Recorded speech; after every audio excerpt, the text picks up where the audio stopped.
Good morning student. जैसा कि हम लोग पिछले क्लास में वर्ब पढ़ रहे थे, वर्ब के टाइप्स पढ़ रहे थे, कितने प्रकार के वर्ब होते हैं ये हमने जाना। ठीक है, उसके बाद उसके नोट्स जाने कि हेल्पिंग वर्ब किसको कहते हैं या मेन वर्ब किसको कहते हैं, या फिर मेन वर्ब के भी और नाम होते हैं, लेक्सिकल वर्ब, और हेल्पिंग वर्ब के भी और नाम होते हैं, एक्सिलरी वर्ब। उस सब के नोट्स पढ़े, नोट्स जाने। उसके बाद हम होमवर्क भी दिए थे। ठीक है, आज हम लोग पढ़ेंगे, देखिए वर्ब ये है आपका चैप्टर। यहाँ पे काइंड्स ऑफ मेन वर्ब।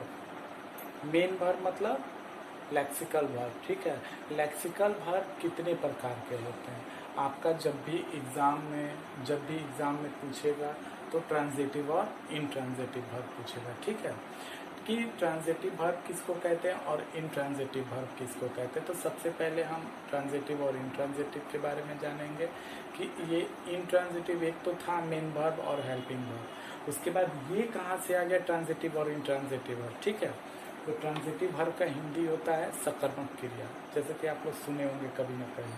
ठीक है, और इंट्रांजिटिव वर्ब का हिंदी होता है अकर्मक क्रिया। ठीक है, सकर्मक क्रिया किसको कहते हैं और अकर्मक क्रिया किसको कहते हैं, यहाँ पे डेफिनेशन लिखा हुआ है। ठीक है, तो सबसे पहले हम आएंगे मेन वर्ब। ठीक है, मेन वर्ब हम कहते किसको, मेन वर्ब का हिंदी क्या होता है, आप सब लोगों को पता है। लेक्सिकल वर्ब मतलब मेन वर्ब का हिंदी क्या होता है, मुख्य क्रिया। ठीक है, तो उसके बाद हम लगाएंगे how many types of main verb. There are 2 types of main verb. ठीक है, ट्रांजिटिव वर्ब और इंट्रांजिटिव वर्ब। ठीक है, देखिए यहाँ पे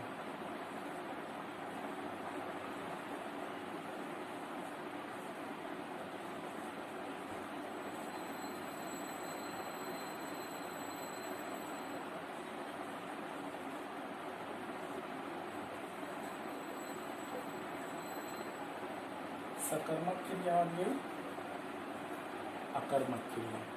ठीक है, सकर्मक क्रिया, अकर्मक क्रिया। अब सकर्मक क्रिया क्या होता है और अकर्मक क्रिया क्या होता है ये हम लोग देखेंगे। ठीक है, चलिए देखेंगे। ट्रांजिटिव वर्ब कहता है कि the verb which take an object is called a transitive verb. The verb which take an object is called a transitive verb. वह क्रिया जिस क्रिया के बाद वह ऑब्जेक्ट मतलब कर्म होता हो उसे हम सकर्मक क्रिया कहते हैं। जिस क्रिया के बाद कर्म का प्रयोग हुआ हो उसे हम सकर्मक क्रिया कहते हैं। और हम एक एग्जाम्पल देखेंगे, तो एग्जाम्पल है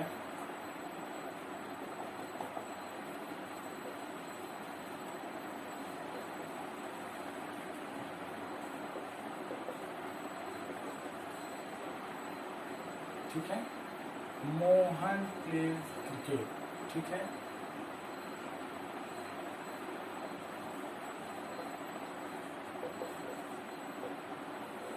ठीक है, मोहन प्लेज क्रिकेट, आई ईट राइस।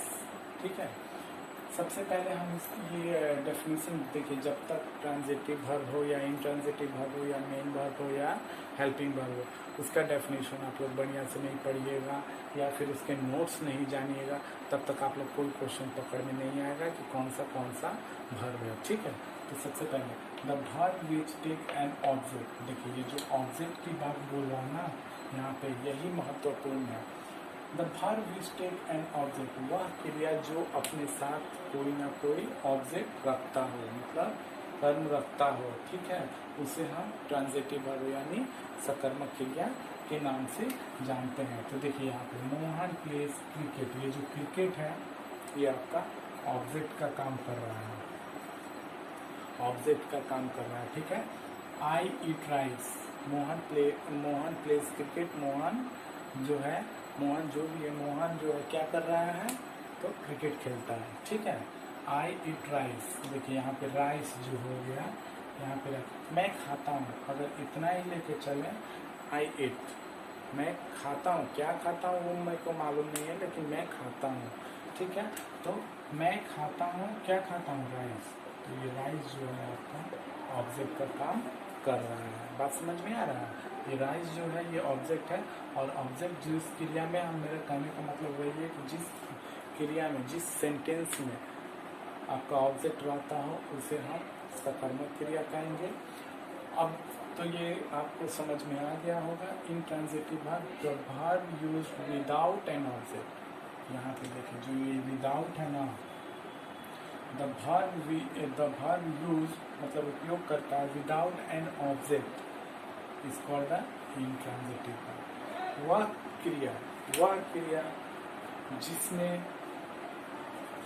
क्रिया जिसमें कर्म का प्रयोग नहीं हुआ हो उसे हम इंट्रांजिटिव वर्ब कहते हैं। वह क्रिया जिसमें कर्म का प्रयोग नहीं हुआ हो उसे हम इंट्रांजिटिव वर्ब कहते हैं। ठीक है, इसका भी एग्जाम्पल देख लेते हैं।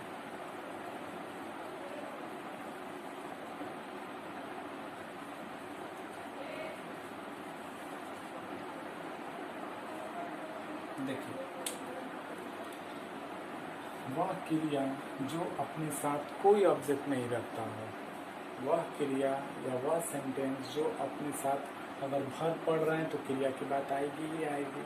वह क्रिया जो अपने साथ कोई ऑब्जेक्ट नहीं रखता हो उसे हम अकर्मक क्रिया कहते हैं। देखिए यहाँ हम बताए थे जैसा कि आई ईट, मैं खाता हूँ, यही चीज़ यहाँ पे आ गया ना। अगर इतना ही रहता तो ये इस सेंटेंस में ना होके इस सेंटेंस में आएगा, मतलब कि अकर्मक क्रिया का कार्य करेगा। ठीक है, यहाँ पे देखिए आई ईट, मैं खाता हूँ, मैं क्या खाता हूँ वो आपको नहीं मालूम है, लेकिन मैं खाता हूँ। ठीक है, ही लाफ, वह हंसता है। ठीक है, किस मैटर पे हंसता है, क्यों हंसता है ये भी नहीं मालूम है। तो जिसमें क्रिया का प्रयोग तो हुआ हो लेकिन उसमें ऑब्जेक्ट ना हो, ठीक है, जिसमें क्रिया का प्रयोग हुआ हो लेकिन ऑब्जेक्ट कुछ ना हो उसे हम अकर्मक क्रिया के नाम से जानते हैं। ठीक है, ये आपका रहा सकर्मक क्रिया और अकर्मक क्रिया। ठीक है, ये आपका वर्ब यहाँ पे कंप्लीट होता है, और उसके बाद और भी हेल्पिंग वर्ब में आते हैं, प्राइमरी वर्ब, ये सब। ठीक है, तो वो कैन, कुड, मे, माइट वाला होता है। तो वो हम 24 जो हेल्पिंग वर्ब होते हैं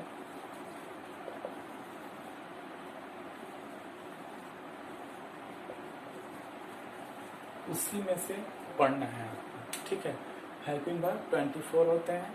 ठीक है, आपका पूरा वर्ब आज कंप्लीट हो गया। इससे आप क्वेश्चन एग्जाम में करता है कि please select the transitive verb, please select the intransitive verb. ठीक है, तो वो आपको हम देंगे कि कैसे चुनना है, क्या चुनना है, उसमें आपको चुन के बताना होगा कि कौन सा पूरा सेंटेंस लिखा रहेगा क्वेश्चन में, और कौन सा इंट्रांजिटिव है और कौन सा ट्रांजिटिव होगा। ठीक है, नेक्स्ट वीडियो में या नेक्स्ट चैप्टर में आपको एक्सरसाइज होके जाएगा, आप लोग देखिएगा, और जहाँ नहीं समझ में आएगा पूछिएगा। ठीक है, थैंक यू।